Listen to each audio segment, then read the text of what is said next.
नमस्कार, मेरा नाम डॉक्टर राहुल जेना है। मैं बागची श्री शंकरा कैंसर सेंटर भुवनेश्वर में कंसल्टेंट यूरो ऑन्कोलॉजी। आज हम बात करेंगे ब्लैडर कैंसर के ट्रीटमेंट के बारे में, स्पेशली उन लोगों का जिन लोगों का ब्लैडर हमने प्रिजर्व किया हुआ है, ब्लैडर निकालने की जरूरत नहीं पड़ी है। इसको बोला जाता है non muscle invasive bladder cancer. मतलब ये ब्लैडर के वॉल के अंदर घुसा नहीं है, जिसकी वजह से कि इसको बाहर स्प्रेड होने के चांसेस कम होते हैं। इसको ब्लैडर निकालना जरूरी नहीं है और इसको हम प्रिजर्व कर सकते हैं। लेकिन ब्लैडर निकालना जरूरी नहीं है, इसका मतलब ये नहीं कि ये कैंसर ग्रो नहीं कर सकता है। ये कैंसर अगर हाई ग्रेड का है तो ये आगे जाके रिकर कर सकता है ब्लैडर के अंदर, ब्लैडर के वॉल के अंदर घुस सकता है और बाहर ब्लैडर के बाहर स्प्रेड करने के भी चांसेस हैं। तो कुछ ऐसे ट्रीटमेंट्स हैं जिससे कि ये हाई ग्रेड ब्लैडर ट्यूमर्स फिर से होने के चांसेस को कम करा देते हैं या फिर उनको प्रोग्रेस होने से रोकते हैं। तो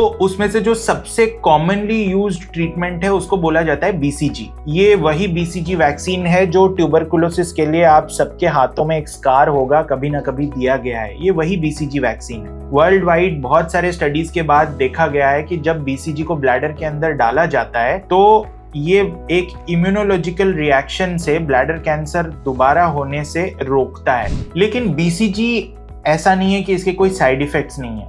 BCG के बहुत साइड इफेक्ट्स होते हैं और खासकर इंडिया में BCG के बहुत ज्यादा साइड इफेक्ट्स होते हैं। इसका रीजन ये है कि वर्ल्ड वाइड जो ट्रायल्स हुए हैं वो BCG के जिस स्ट्रेन से हुए थे और इंडिया में BCG का जो स्ट्रेन मिलता है वो दोनों हमेशा सेम नहीं होते हैं। तो इंडियन स्ट्रेन ऑफ BCG के ब्लैडर वाले साइड इफेक्ट्स ज्यादा होते हैं। कभी कभार साइड इफेक्ट्स इतने ज्यादा होते हैं कि पेशेंट्स अपना ट्रीटमेंट कंप्लीट नहीं कर पाते हैं, बीच में छोड़ देते हैं। BCG के बाद बहुत सारे पेशेंट्स को फीवर आ सकता है, ब्लीडिंग हो सकती है, बार बार पेशाब जाना पड़ सकता है। कुछ लोगों का पेशाब का थैली बहुत छोटा हो जाता है। कुछ लोगों को TB की दवाई स्टार्ट करनी होती है। ये साइड इफेक्ट्स लगभग 1/3 से हाफ लोगों को होता है जिनको भी BCG मिलता है। आजकल BCG के ऑल्टरनेटिव्स आ गए हैं, जैसे कि जेमसिटाबिन डोसीटैक्सेल नाम की एक दवाई है, दूसरे कीमोथेरेपेटिक एजेंट्स आ गए हैं। इन सब की एफिकेसी BCG के आसपास है। मैं ये नहीं बोलूंगा कि